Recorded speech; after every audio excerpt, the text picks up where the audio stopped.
ಇಲಾಖೆಯವರು ಕೈಗಾರಿಕಾ ಉದ್ದೇಶಕ್ಕಾಗಿ 2010ರಲ್ಲಿ ಒಟ್ಟು ಕ್ಷೇತ್ರ 4318 ಎಕರೆ ಭೂ ಸ್ವಾಧೀನಪಡಿಸಿಕೊಂಡಿದ್ದು, ಈ ಸಂಬಂಧ 3/8/2012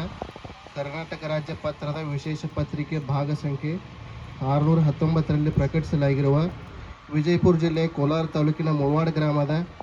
4318 ಎಕರೆ ಕಲಂ 28(4) ಅಧಿಸೂಚನೆಯನ್ನು ಹಿಂಪಡೆದಿತ್ತು. ಇದರ ಬದಲಾಗಿ ಮುಳವಾಡ ಗ್ರಾಮದ ಹಾಗೂ ಸುತ್ತಮುತ್ತಲಿನ ಗ್ರಾಮದ 3230 ಎಕರೆಗೆ ಯಾವುದೇ ರೀತಿ ಅವಾರ್ಡ್ ಮಾಡದೆ ರೈತರಿಗೆ ಭೂ ಪರಿಹಾರ 2015ರಿಂದ 2026ರವರೆಗೆ ವಿತರಿಸುತ್ತಾ ಬರುತ್ತಿರುವುದರಿಂದ ರೈತರಿಗೆ ತುಂಬಲಾರದ ನಷ್ಟವಾಗಿರುತ್ತದೆ. ಆದ ಕಾರಣ ಮಾನ್ಯರಲ್ಲಿ ಮುಳವಾಡ ಗ್ರಾಮದ ಹಾಗೂ ಸುತ್ತಮುತ್ತಲಿನ ಗ್ರಾಮದ ರೈತರೆಲ್ಲರೂ ವಿನಂತಿಸಿಕೊಳ್ಳುವುದೇನೆಂದರೆ, ಮುಳವಾಡ ಗ್ರಾಮದಲ್ಲಿ ಕೈಗಾರಿಕಾ ಪ್ರದೇಶ ಸ್ಥಾಪಿಸುವ ಸಲುವಾಗಿ ಸ್ವಾಧೀನಪಡಿಸಿಕೊಂಡ ಒಟ್ಟು ಜಮೀನಿನ ಕ್ಷೇತ್ರ 3230 ಎಕರೆಗೆ 13ರ ಕಲಂ 30ರ ಪ್ರಕಾರ ನಿಯಮ 23(a) ಅಡಿ ಅವಾರ್ಡ್ ಮಾಡದೆ ರೈತರಿಗೆ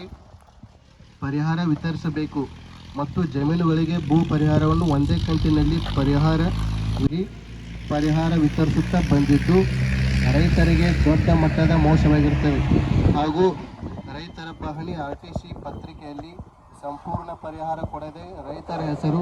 ತಿದ್ದುಪಡಿ ಮಾಡಿದ್ದು, ಅಲ್ಲದೆ ಜಮೀನುಗಳಲ್ಲಿ ಬರುವಂಥ ಮನೆ